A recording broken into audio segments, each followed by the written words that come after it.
Welcome to the show, everyone. I'm Cam, and today I want to start by calling out some of the absolute nonsense I see cluttering up my LinkedIn feed on a daily basis. You know what I'm talking about. The endless debates over job titles. Is it HSE or WHS? Are you an HSEQ business partner or a safety lead? I mean, seriously? We are literally sitting around debating acronyms on a screen, while in the real world, people are still getting hurt. The front line has no idea what your shiny new title is, and frankly, they don't care. What they care about is whether their tools actually work, and if they'll go home in one piece at the end of the shift. While we argue about letters, our investigations remain shallow, our corrective actions remain purely administrative, and organisations are shocked, completely shocked, when the exact same failures happen again. And don't get me started on the slogans. Safety first. We slap it on banners, print it on hard hats, and splash it across our corporate value slides. It sounds fantastic, doesn't it? Very noble. But it's an illusion. It's a slogan designed to make us feel good, not a system designed to manage risk. In reality, normal operations are a constant trade-off. Every single day, workers are balancing competing priorities, schedule pressure, budget constraints, and operational efficiency. When things go wrong, we look at the operator at the sharp end and yell, "Why didn't you put safety first?" But the system they were working in was practically begging them to cut corners to hit a target. Slogans don't decide workplace outcomes. Systems do. What happens instead? We default to a blame culture, but we dress it up in the fancy modern language of individual accountability. We pretend we're doing systemic learning, but our real goal is finding a scapegoat so we can close the file and move on. This kind of hypocrisy keeps organisations completely stagnant.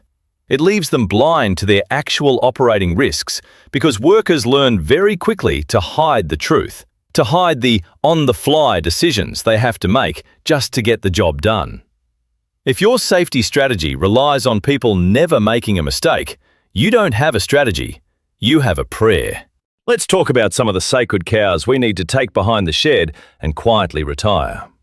First on my hit list, the DuPont-Bradley curve. It's been presented in boardrooms and leadership workshops for decades as this mythical map of cultural maturity. Move from reactive to dependent to independent to interdependent, and presto, your injuries decline. But here's the cold, hard truth. It's a linear fantasy. It treats culture as this simple, step-by-step ladder. In the real world, an organisation can be highly interdependent in one department and completely reactive in another. More importantly, it focuses heavily on individual behaviours rather than systemic barriers. When we use the ICAM model properly, we break that myth wide open. We stop looking at safety as a moral crusade to make individuals perfect, and we start looking at it as an engineering challenge to make systems resilient.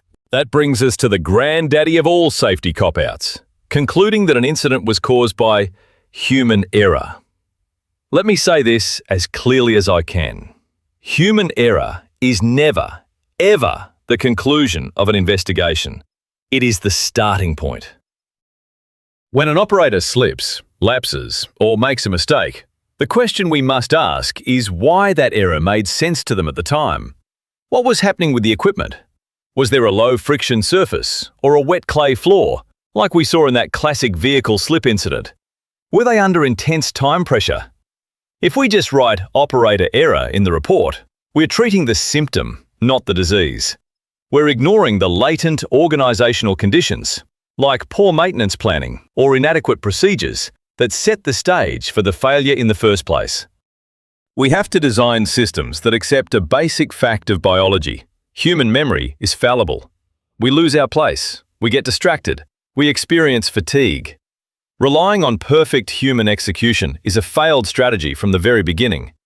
If a single person making a single mistake can cause a catastrophic failure, that's not a human error, that's a system design failure. We need error-tolerant systems, not perfect people. But here's where the rubber really meets the road. What happens when an ICAM investigation actually does its job? It digs deep, bypasses the easy answers, and presents the executive team with some highly uncomfortable truths. It reveals that the organisation has been quietly trading safety for efficiency, that cost and schedule have been allowed to override critical controls.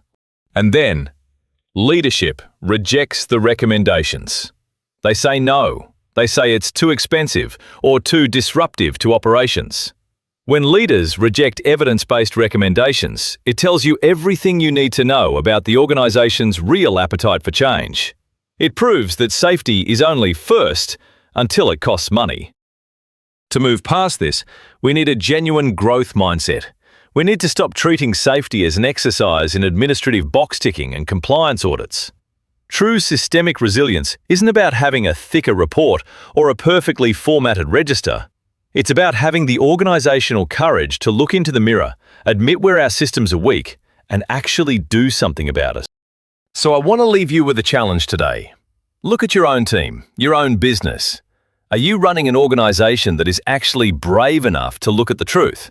Or are you just hiding behind the slogans? We can't undo the past, but we had the absolute power to change what happens next. The question is, do you have the courage to change the ending? Thanks for listening to Cam's Corner. Think systemically, look after your mates, and I'll catch you next time.